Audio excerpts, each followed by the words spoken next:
Keyin Hazreti Ayso shogirdi bilan birga Getsimona degan bir yerga keldi.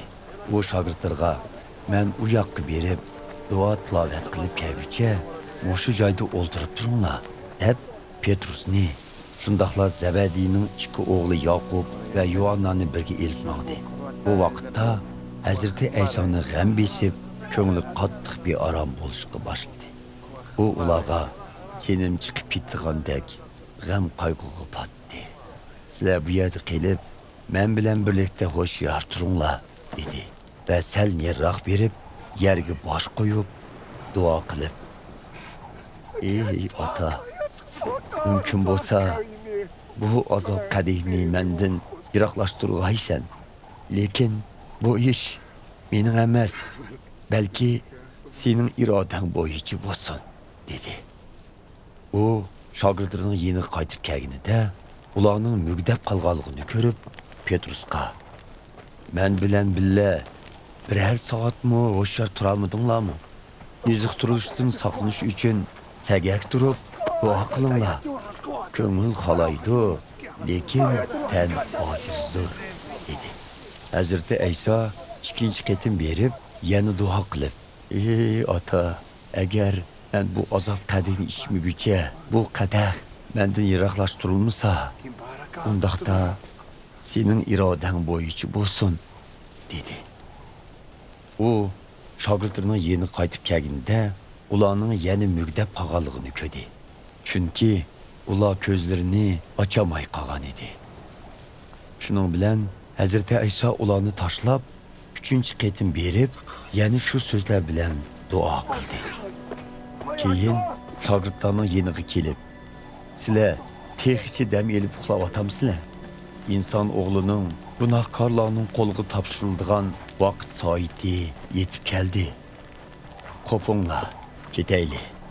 Mana bana sotqinlik qildigan kishi ketdi", dedi. Hazreti Aysoning so'zi oyoqlashmasdanla 12 shogirdining biri bo'lgan Yahuda keldi. Uning yanida oliy ruhoniylar va xalq oqsoqollari tarafidan avatilgan qilich to'qmoqlar bilan qurollangan zo'r bir to'p odam bor edi. Hazreti Aysoga sotqinlik qilgan Yahuda ularga olliburun: "Men kimni so'ysam, Hazreti Ayso shu, sizlar uni tutinglar" degan va so'yish orqali belgi bermoqchi bo'lgan edi. U uddul Hazreti Aysoni oldiga berib: "Salom ustoz" deb uni so'ydi. Hazreti Ayso uningga: "Birodar, qiladiganingni qil", dedi. Bunun bilan elki odamlar yopirilib kelib, Hazreti Aysoga qo'l silib, uni tutqun qildi. Hazreti Aysoning yendiklardan biraylan darhol qilichini sug'urib, bosh ruhoniyning chaqirig'i urdi. Qilich chaqarning qulog'iga tegib, uni shilib tushiribdi.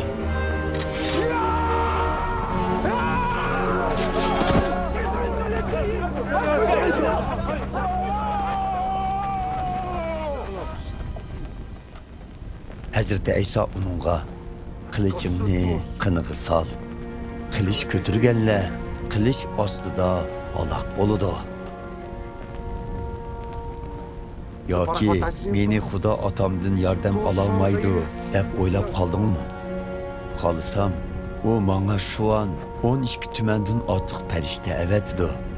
Biroq agar men unda qilsam, muqaddas yoziladi-ki, cho'qim shundoq bo'lishi kerakligi to'g'risidagi so'zlar qandoq amalga oshsin", dedi. Ondan Hazreti Ayso u odamlarga qarab mundoq dedi: "Sizlar qilich to'qmoqlarni ko'tirib, meni tutqili kelibsizlar. Meni qaroqchi ko'ryapsizlar. Har kuni markaziy ibodatxona hovlilarida o'ltirib ta'lim beratdim. U chaqda tutmadinglar. Ammo bu ishlarning yuz berishi payg'ambarlarning muqaddas yozmalarida oldin aytganlarining amalga oshirilishi bo'ldi. U chaqda shogirdlarning hammasi uni tashlab kechib ketishdi."